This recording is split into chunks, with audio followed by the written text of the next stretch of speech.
Hello students of class. तो students आज मैं ट्रायंगल चैप्टर का सेकंड लेक्चर लेने जा रहा हूं क्लास 10th के बच्चों के लिए। पहला लेक्चर मैं इसका आपको पढ़ा चुका हूं, आज दूसरे की हम लोग बात करेंगे। तो आज मैं कुछ बहुत जरूरी बात बताने जा रहा हूं क्योंकि उस तरह से छोटे छोटे क्वेश्चन एग्जाम में बनकर आ जाते हैं और आप लोग नॉर्मली गड़बड़ कर देते हैं और कंफ्यूज हो जाते हैं। कुछ ऐसी बातें आज मैं बताऊंगा जिसमें नॉर्मली सभी बच्चे कंफ्यूज हो जाते हैं और उसका आंसर गलत लिख देते हैं। तो चलिएगा देखिएगा ऐसी कौन सी बातें हैं वो तो मैं आपको बताऊंगा इस वीडियो में, और बीपीटी थ्योरम भी प्रूफ कर दूंगा इसी लेक्चर में। अगर बहुत ज्यादा बड़ी नहीं बनती है तो आज ही वो खत्म हो जाएगी बीपीटी, ठीक है। BPT theorem means Thales theorem, उसका नाम थेल्स थ्योरम भी है। तो चलिएगा कुछ बातें मैं बताता हूं। तो जैसे देखो, एक लेक्चर में पूरा इसका बता चुका हूं आपको, बहुत सारी बातें मैंने लेक्चर 1 में बता दी थी, ठीक। तो कुछ बातें जो शेष बची हुई हैं उनको आज उसके बारे में चर्चा कर लेते हैं। तो चलो देखो, अगर मैं बात करूं कॉन्ग्रुएंट फिगर्स की, ठीक, कॉन्ग्रुएंट फिगर्स, तो डेली लाइफ की मैं बात करने जा रहा हूं। कॉन्ग्रुएंट फिगर्स यानी कि डेली लाइफ में हमें बताना है, एग्जाम्पल देने हैं डेली लाइफ में, ठीक। कॉन्ग्रुएंट फिगर का एग्जाम्पल देना है और सिमिलर फिगर के भी एग्जाम्पल देने हैं। और इस टॉपिक से एक नंबर तुम्हारा फंस जाएगा, पक्का है, 1 नंबर पा जाओगे। तो सिमिलर फिगर्स की अगर मैं बात करता हूं तो सुनो, सिमिलर फिगर्स की तो पहले तो बात कर लेते हैं कॉन्ग्रुएंट फिगर डेली लाइफ में। इसका एग्जाम्पल क्या होगा तो सुनो, पेयर ऑफ इयररिंग्स, जो लड़कियां पहनती हैं कानों में, आप जानते हैं बालियां। मान लो अगर वो इस तरह की बाली एक कान में पहने हैं तो दूसरे कान में भी वो इसी तरह की बाली पहनेगी। हालांकि ये एप्पल लग रहा है तो खैर केवल समझाने के लिए मैं बता रहा हूं, आप समझिए। अगर वो एक कान में इस तरह की बाली पहनेगी तो दूसरे में भी वो इसी तरह की पहनेगी, छोटी बड़ी भी नहीं होगी वरना ऑड लगेगा। यानी इनका साइज क्या होगा, सेम। साइज का मतलब एरिया भी बराबर होगा, बोलो हाँ होगा कि सर इसका साइज बराबर है, छोटा बड़ा नहीं पहन सकती लड़कियां कान में, वैसे उनको ऑड लगेगा। अच्छा, और शेप भी वैसे ही होगा। अगर किसी लड़की ने एक कान में ऐसा गोला पहन रखा है तो दूसरे में वो क्वाड्रिलेटरल टाइप की तो इयररिंग पहनेगी नहीं, है ना, वरना भद्दा मालूम देगा।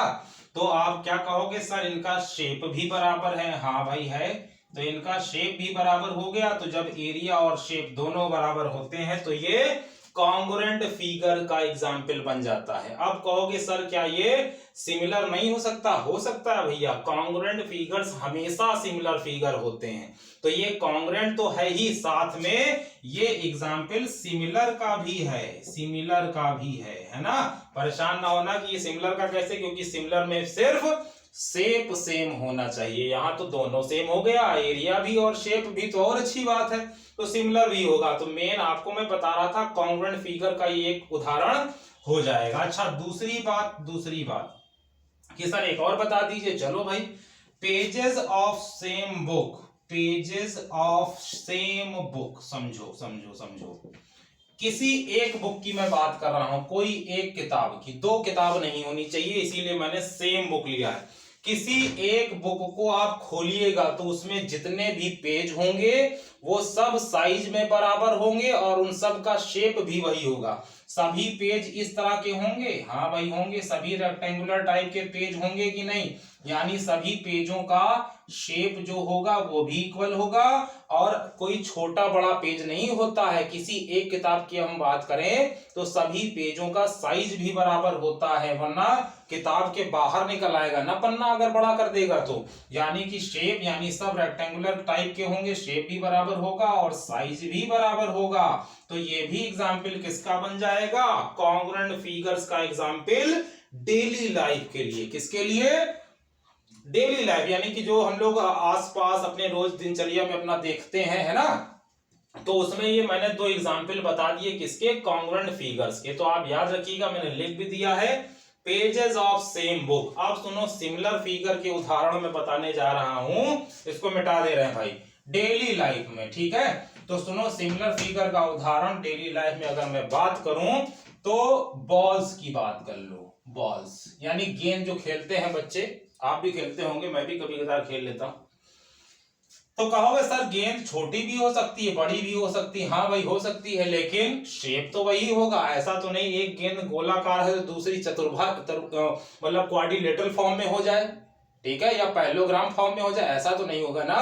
सभी गेंदें गोलाकार ही तो होंगी, सभी गेंदों का शेप जो होगा वो बराबर होगा, यानी कि शेप जो होगा वो सेम होगा। सभी बॉलों का जितनी भी गेंदें हैं उन सब का शेप देख लो, सब एक, दोनों एक ही जैसी हैं, शेप तो बराबर है। हाँ भाई, लेकिन देखो इसका एरिया कम है और इसका एरिया ज्यादा है। एरिया मतलब साइज, साइज क्या है, डिफरेंट है। साइज क्या है, डिफरेंट। तो हमें साइज से मतलब नहीं होता, साइज बराबर हो या ना हो। अगर हो जाए तो भी कोई दिक्कत नहीं, अगर साइज बराबर ना हो तो भी कोई दिक्कत नहीं। हमें सिर्फ नजर रखनी है किस पर, शेप जो है वो सेम होना चाहिए, और इनका शेप सेम है, मतलब ये सिमिलर फिगर्स है। यार समझ में आ गई बात। लेकिन अगर कहता कोई बच्चा कि सर दोनों का अगर साइज बराबर कर दें, लो जितनी बड़ी ये वाली गेंद है उतनी ही बड़ी ये वाली गेंद है, तो दोनों का शेप तो बराबर है, दोनों गोलाकार है। हाँ भाई,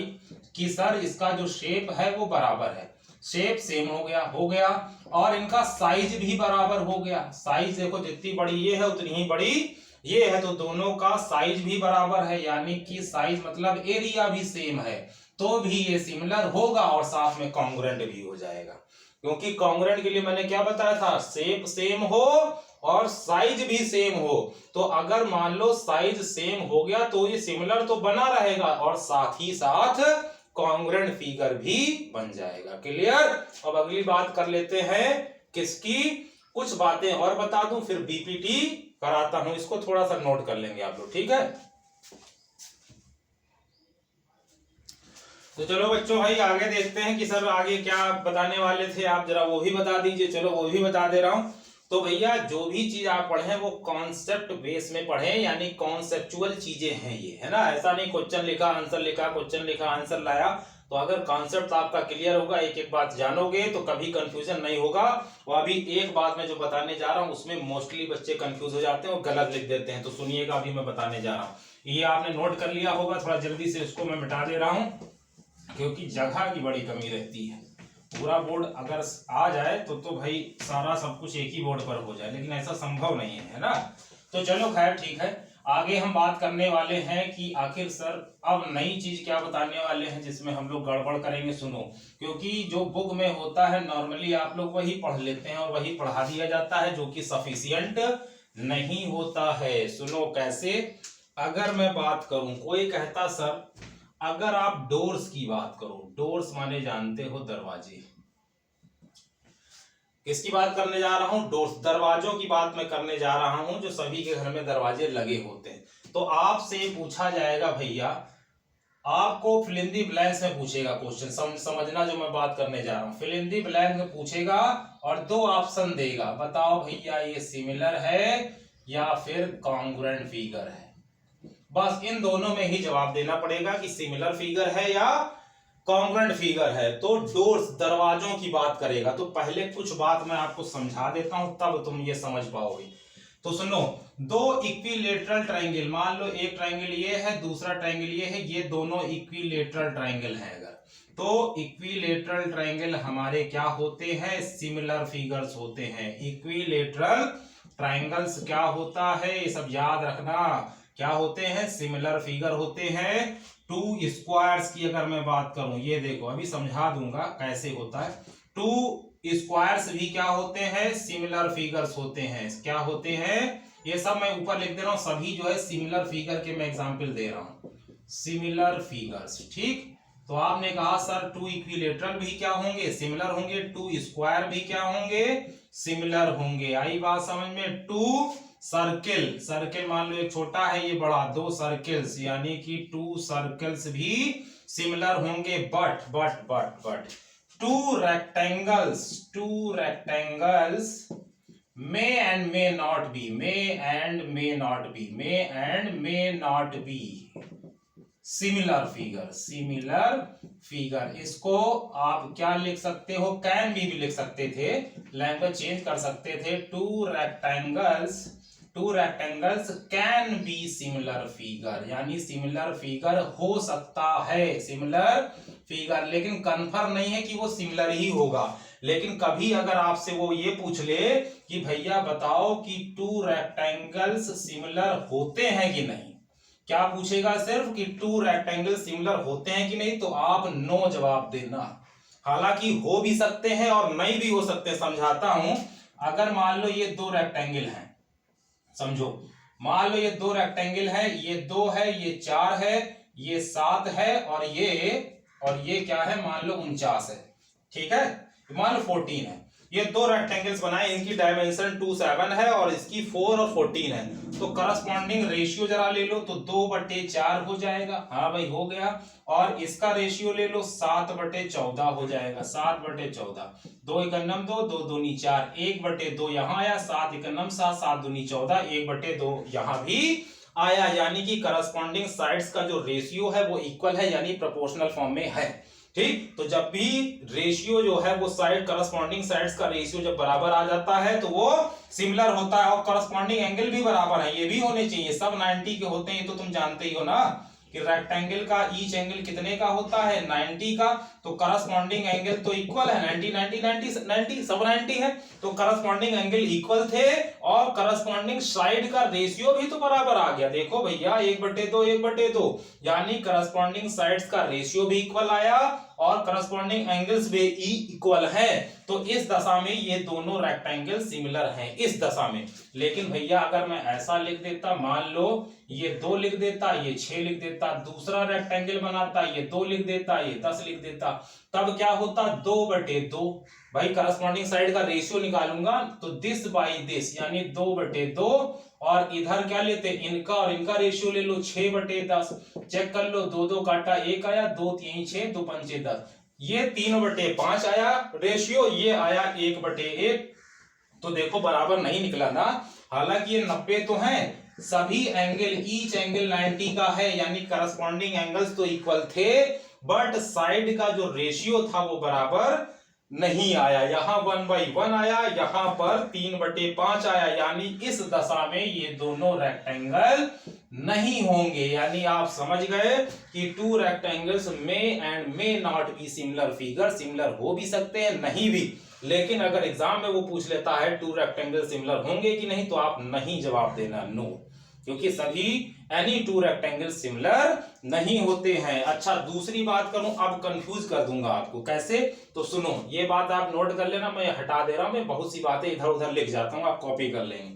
तो सुनो, तो बेटा कॉन्सेप्ट से पढ़ोगे तो आपको हर एक बात समझ में आएगी, वो क्वेश्चन चाहे जितना घुमा दे, चाहे जितना वो घुमा दे, तुम कंफ्यूज नहीं होगे और सही जवाब दोगे। तो सुनो सुनो सुनो, कहोगे सर अब क्या बताने वाले हैं, आप कह रहे थे कंफ्यूज कर देंगे, तो भाई कंफ्यूज कर दो, चलो भाई कर देते हैं।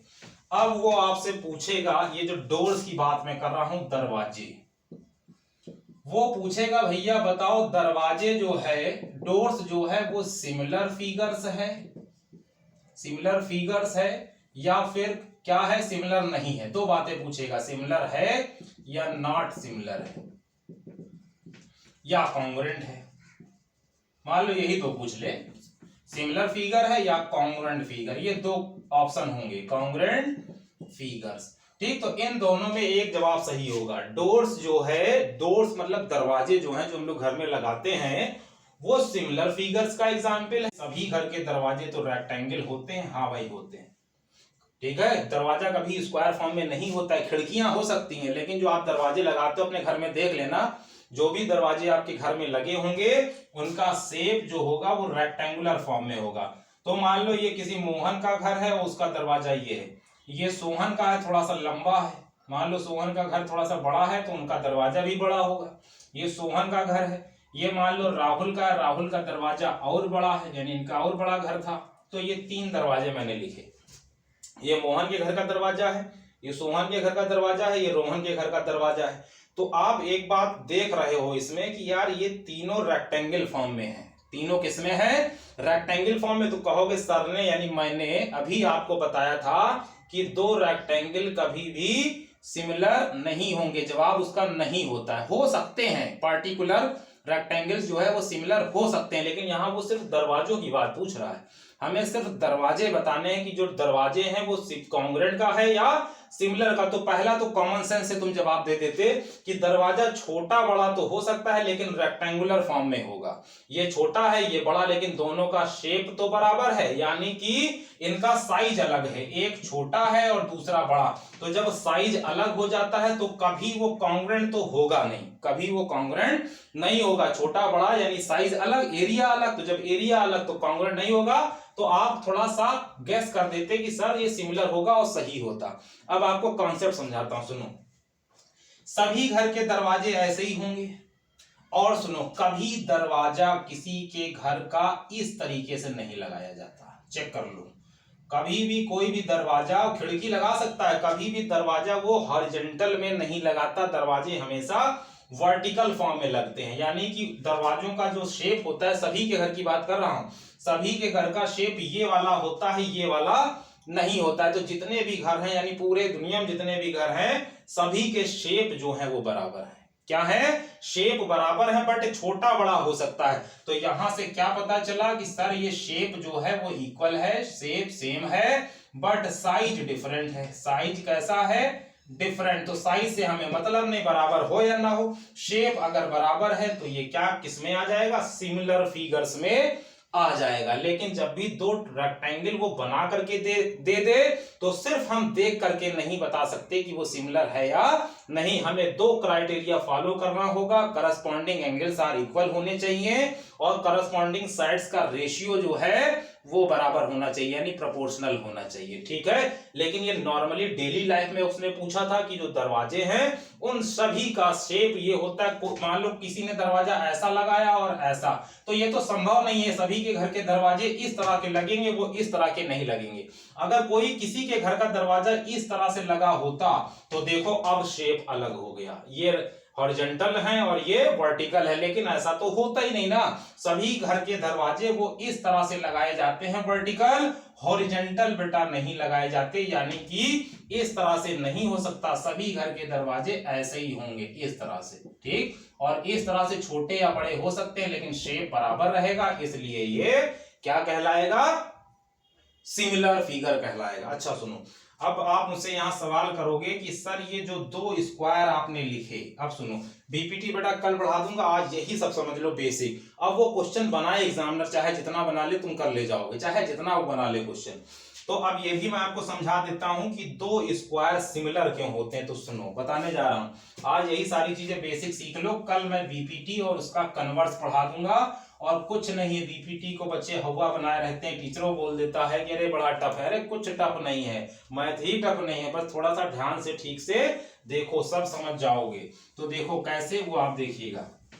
और जो बच्चे नए हैं वो चैनल को सब्सक्राइब कर सकते हैं, क्योंकि इस पे हम आपको बेसिक मैथ्स भी बताते हैं। वैसे तो 10th और 12th में पढ़ा रहा हूं इस समय, आप जानते हैं। बीच बीच में मैं कुछ बेसिक मैथमेटिक्स भी बताता रहता हूं, जो आपके लिए बहुत ज्यादा जरूरी है, डेली लाइफ की चीजें भी बताते रहते हैं। ठीक है, तो चैनल को आप सब्सक्राइब कर सकते हैं, तो आपको नोटिफिकेशन भी मिलने लगेगा, है ना। तो देखिएगा, फिलहाल मैं आपको जो बताने जा रहा हूं वो देखिएगा। टू स्क्वायर सर आप सिमिलर क्यों बता रहे हो? चलो हम नहीं मानते, आप बोल रहे हो दो स्क्वायर सिमिलर होंगे, हम नहीं मानते, आप साबित करो। तो साबित कर रहा हूं।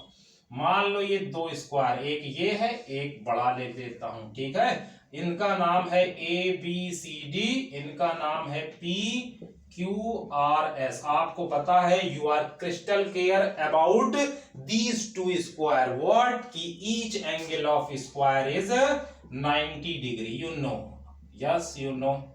तो देखो ये सभी क्या होते हैं, स्क्वायर का प्रत्येक कोण 90 अंश का होता है, अगर हिंदी की बात करें तो, ठीक है। हाँ भाई होता है, मान लिया। अब सुनो, कहोगे सर ये स्क्वायर है तो सभी साइडें भी इक्वल होंगी, तो मान लिया इसकी एक साइड के है तो इसकी भी के, इसकी भी के, इसकी भी के। अब ये भी स्क्वायर है तो इसकी भी सभी साइडें बराबर होंगी, तो इसकी भी के ना कर देना, क्योंकि ये बड़ा स्क्वायर है थोड़ा सा, है ना। ये छोटा है तो इसकी साइड मान लो के है, तो इसकी साइड कुछ और रख देता हूं, चलो ए मान लिया। ये ए है तो ये भी ए होगा, ये भी ए होगा और ये भी ए होगा, क्योंकि स्क्वायर की ऑल साइड इक्वल होती है, यू नो, ठीक है। तो आपने कहा सर करस्पॉन्डिंग एंगल तो इक्वल है, ए किसके बराबर है, पी के, angle A equal angle P कितना 90, बी क्यू के बराबर है, बी किसके बराबर है, क्यू के, ये भी 90 रहा। कहोगे सर सी जो है आर के बराबर है, एंगल सी एंगल आर कितना व्हाट 90 डिग्री, डी किसके बराबर, एस के बराबर, angle D equal angle S, ये कितना 90। तो करस्पॉन्डिंग एंगल्स बराबर हो गए, संगत कोण बराबर, हिंदी में संगत कोण बोलते हैं। तो ए पी के बराबर बी, क्यू के बराबर सी, आर के बराबर डी, एस के बराबर, तो करस्पॉन्डिंग एंगल्स आर इक्वल हो गए। ठीक है, corresponding angles are equal, corresponding angles are equal, एक क्राइटेरिया फुलफिल हो गया।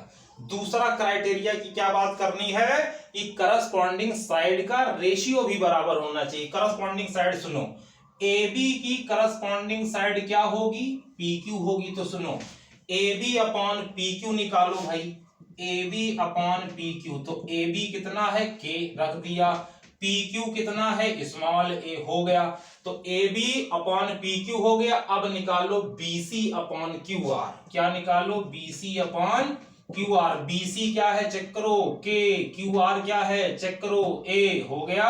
अब सुनो अब सुनो अब सुनो अब सुनो, इधर कर देते हैं, उधर थोड़ी सी जगह कम पड़ रही बेटा, ठीक है। तो इधर देखो इधर देखो, कहोगे सर ए बी और बी सी की कहानी समाप्त हो गई, अब बचा कौन सा, D C upon S R निकाल लो, क्या निकाल लो, D C upon S R, D C क्या है के है, एस आर क्या है, एस आर ए है। चलो भाई ये भी कहानी खत्म, आखिरी बचा A D upon P S निकाल लो, A D upon P S, तो AD अपॉन PS निकाला, तो AD क्या है, AD है के, PS क्या है स्मॉल a। अब सुनो ये देखो, ये भी K अपॉन ए, ये भी K अपॉन ए, ये भी K अपॉन ए, ये भी K अपॉन ए, RHS सबके बराबर है, इनका राइट हैंड साइड इनका राइट हैंड, तो ये सब LHS जो हुए वो बराबर हो गए।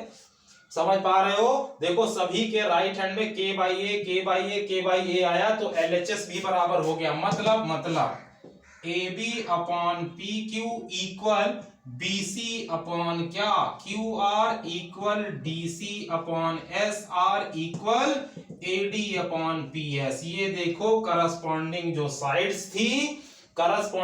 साइड्स थी उनका रेशियो भी क्या निकला, बराबर निकला।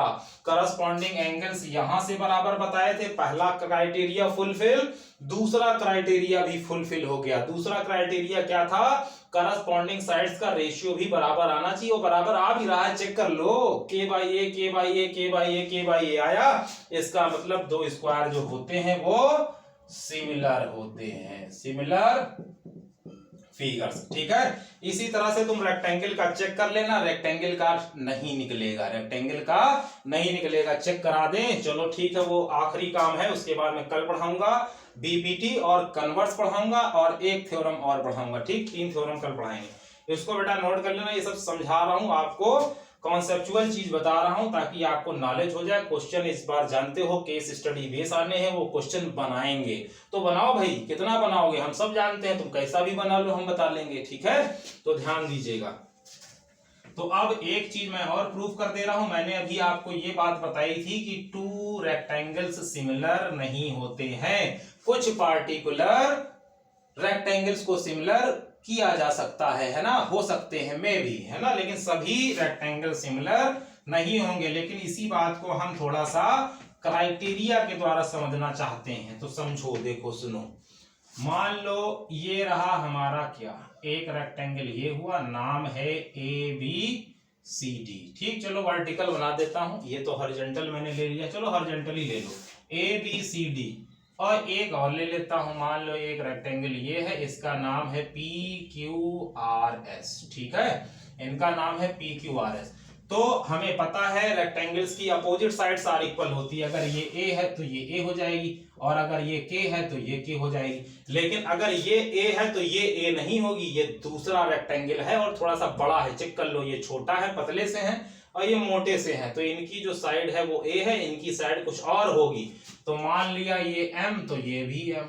ठीक, तो देखो ये छोटा था लेकिन ये बड़ा है, तो अगर ये k है तो ये k नहीं होगी, ये बदलेगी, तो इसका नाम n, तो ये भी n। अपोजिट तो इक्वल होता है, अगर ये n है तो ये भी n, ये m भी है। तो सुनो, सभी एंगल्स क्या है 90 के, ये मैं बता चुका हूं, ईच एंगल 90 का। रेक्टेंगल का भी प्रत्येक कोण 90 अंश का होता है। तो कहोगे सर करस्पॉन्डिंग एंगल तो इक्वल है, चेक कर लो, a बराबर p और दोनों 90 के होंगे, ये भी 90 का, ये भी, b और q बराबर होंगे, ये भी 90 और ये भी 90, यानी आप कह सकते हो क्या, सभी इस तरह से होंगे, a p के बराबर, b q के बराबर, d s के बराबर और c r के बराबर, और सभी 90 के होंगे। तो आप कह सकते हो सर यहाँ पर करस्पॉन्डिंग एंगल्स आर इक्वल, आ गई बात समझ में, हो गया एक क्राइटेरिया फुलफिल। अब क्या निकाल लो, करस्पॉन्डिंग साइड्स का रेशियो निकाल लो। देखो AB के करस्पॉन्डिंग साइड क्या है, PQ, तो आप AB अपॉन PQ निकालें, क्या निकालें, AB अपॉन PQ। तो AB क्या है भैया, A है, PQ क्या है, M है, चलो निकल आया। AB की कहानी खत्म, BC निकाल लो, BC अपॉन QR, ये लिखा मैंने, BC व्हाट, BC है K, QR क्या है N, ये भी हो गया।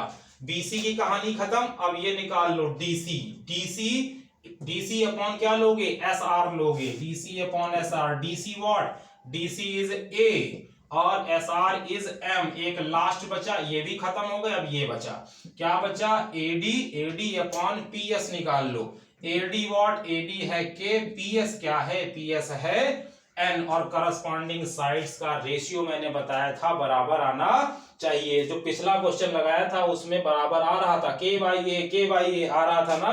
यहां देखो, यहाँ A अपॉन M आया, यहाँ K अपॉन N आया, यहाँ A अपॉन N आया, यहाँ K अपॉन N आया, दो बराबर निकले, ये दोनों बराबर निकले और ये दोनों बराबर निकले, जबकि चारों बराबर आना चाहिए। करस्पॉन्डिंग साइड्स का क्या आना चाहिए, रेशियो बराबर निकलना चाहिए। पॉलीगन ही है, 3 और मोर साइड्स को हम लोग पॉलीगन्स बोलते हैं। तो क्वाड्रिलेटरल यानी रेक्टेंगल जो है क्वाड्रिलेटरल है और क्वाड्रिलेटरल पॉलिनोमियल है। तो पॉलिनोमियल का भी तो यही क्राइटेरिया है, corresponding angles are equal and corresponding sides का जो रेशियो है वो प्रोपोर्शनल होना चाहिए, मतलब रेशियो इक्वल होना चाहिए, जो कि नहीं आया। केवल ये दोनों बराबर निकले, ये दोनों, बल्कि ये चारों बराबर आने चाहिए थे। यानी आप सीख गए कि दो रेक्टेंगल सिमिलर नहीं होते हैं। क्यों, सुनो, अगर मान लो दो स्क्वायर है, थोड़ा सा और समझो, ये नोट कर लेना भैया, समझाया है, पॉज करके वीडियो चाहना तो नोट कर लेना, मैं मिटा रहा हूं क्योंकि कुछ बातें और बतानी है जल्दी से, बस आज की वीडियो खत्म मैं कर रहा हूं। कल याद रखना बीपीटी और उसका कन्वर्स पढ़ाऊंगा और बड़ी आसानी से आप समझ जाएंगे, कोई हवा हुआ नहीं है, लोग फर्जी डरा रहे हैं, कुछ नहीं है। तो सुनो क्या है, अगर दो स्क्वायर मैंने लिए थे, ये छोटा ये बड़ा, ठीक, अब इनको आप चाहे जितना रोटेट कर लो, चाहे जितना घुमा लो इनको, चाहे ये शेप वही रहेगा, शेप बदलेगा नहीं। ऐसा थोड़ी है इसको घुमा दिया और गोला बन गया, ऐसा होगा क्या, नहीं। ये दोनों स्क्वायर हैं, आप इनको चाहे जितना रोटेट कर दीजिए, इसको और इसको, ये दोनों का शेप ऐसा ही रहेगा ना, लेकिन रेक्टेंगल में ऐसा नहीं है। तो जब रोटेट करने पर ये शेप बदल ही नहीं रहा है, तो जाहिर सी बात है कि दोनों स्क्वायर जो होंगे वो सिमिलर होंगे, क्योंकि शेप जो है वो हम लोगों का सेम है, इसीलिए ये दोनों स्क्वायर सिमिलर हैं। और कोई कहता है सर ये जो आपने बताया था दो सर्किल, ये भी सिमिलर बताए थे, हाँ भाई, इन दोनों को घुमाओ, ये गोला मान लो सर्किल है, इसको तुम चाहे जितना घुमाओ सर्किल ही बना रहेगा, ये सर्किल है, इसको चाहे जितना रोटेट करो, चाहे जितना रोटेट करो, ये दोनों का फिगर वैसा ही रहेगा, बदलेगा तो नहीं। ऐसा तो नहीं कि ये स्क्वायर को तुमने घुमा दिया तो क्वाड्रिलेटरल या रेक्टेंगल बन गया, ऐसा नहीं है, दोनों को चाहे जितना रोटेट करो, दोनों का शेप जो है वो सेम बना रहेगा। यानी इनको दोनों को रोटेट करने पर ऐसा बना रहा, इन दोनों को भी रोटेट करने पर ये ऐसे ही बने रहे, इसलिए सर्कल्स को भी, टू सर्कल्स को भी हम लोग सिमिलर बोलते हैं। बट रेक्टेंगल देखो, रेक्टेंगल को अगर मैं रोटेट कर दूं तो वो बदल जाएगा, उसका शेप बदल जाएगा, कैसा, तो सुनो, इसीलिए दो रेक्टेंगल्स को सिमिलर नहीं बोलते। मान लो ऐसा एक रेक्टेंगल ये था, एक ये था, कहोगे सर शेप अभी बराबर है, हाँ भाई बराबर है, इन दोनों का शेप भले वो छोटा बड़ा है लेकिन दोनों की आकृति जो है वो सेम है, यानी अभी शेप जो है वो सेम है, हाँ भाई शेप सेम है। लेकिन अगर तुमने इसको घुमाया, रोटेट किया, तो ये तो वैसे ही रहा, मान लो इसको नहीं घुमाया, इनको घुमा दिया, ये देखो ऐसे होगा, देखो शेप बदल गया कि नहीं बदल गया, बदल गया ना। यानी इस रेक्टेंगल को अगर तुम जैसे ही घुमाओगे तो ये रेक्टेंगल खड़ा हो जाएगा, वर्टिकल हो जाएगा। अब आप इन दोनों को देख लीजिए, इन दोनों का शेप जो है वो डिफरेंट हो गया, इसलिए हम ये भी कह सकते हैं कि इस तरह से समझने पर भी रेक्टेंगल सिमिलर नहीं निकला। तो मैंने तीन तीन तरीके तुम्हें बता दिए कि रेक्टेंगल सिमिलर क्यों नहीं होता है। पहला तो मेन तरीका क्या था, करस्पॉन्डिंग एंगल्स आर इक्वल होने चाहिए और करस्पॉन्डिंग साइड्स का रेशियो भी इक्वल होना चाहिए, जो भी मैंने बताया, जो कि बराबर नहीं आया। एक आया a/m, एक आया k/n, यानी कि करस्पॉन्डिंग साइड्स का रेशियो बराबर नहीं निकला। तो उससे भी मैंने आपको बता दिया कि दो रेक्टेंगल सिमिलर नहीं होते, में भी हो सकते हैं। जैसे मैंने स्टार्टिंग में ही आपको समझाया था कि दो रेक्टेंगल सिमिलर कब होंगे, वो समझा चुका हूं, ठीक। लेकिन नॉर्मली आप नहीं बोलोगे कि दो रेक्टेंगल सिमिलर होते हैं, ठीक है। वैसे समझ सकते थे कि रोटेट, लेकिन इन दोनों को घुमाने पर इनकी आकृति वैसी ही बनी रहेगी, इसलिए स्क्वायर है, टू इक्विलेटरल ट्रायंगल है, टू सर्कल्स हैं, ये सब किसमें आएंगे, सिमिलर में। अब सुनो, कहोगे सर सिमिलर क्या क्या नहीं होगा। आपने दो रेक्टेंगल तो बता दिए कि दो रेक्टेंगल जो है वो सिमिलर नहीं होते, क्या और भी कुछ मतलब एग्जाम्पल है जो सिमिलर फिगर के नहीं है? हाँ है, तो आप लिख ही लेना, है ना। तो जैसे मैंने अभी बताया, टू रेक्टेंगल सिमिलर नहीं होता, ठीक। टू पैरेललोग्राम भी सिमिलर नहीं होता। टू ट्रापेजियम, ये सब प्रूव कर सकते हो उसी मेथड से जैसे मैंने दोनों को प्रूव किया है। टू ट्रापेजियम भी सिमिलर नहीं होता। अब जब भी आपसे नॉट सिमिलर फिगर के एग्जांपल आएंगे तो आप बता सकते हो सर टू रेक्टेंगल नहीं होता सिमिलर, टू पैरेललोग्राम नहीं होता, टू ट्रापेजियम नहीं होते। तो आज काफी बातें मैंने तुमको बता दी हैं, इसको आप वीडियो पॉज कर करके नोट कर लेंगे, बहुत इंपॉर्टेंट बात बताई है। और जो बच्चे नए हैं वो सब्सक्राइब भी कर लेंगे, क्योंकि कल बीपीटी और उसका कन्वर्स पढ़ाएंगे, ठीक है। ओके।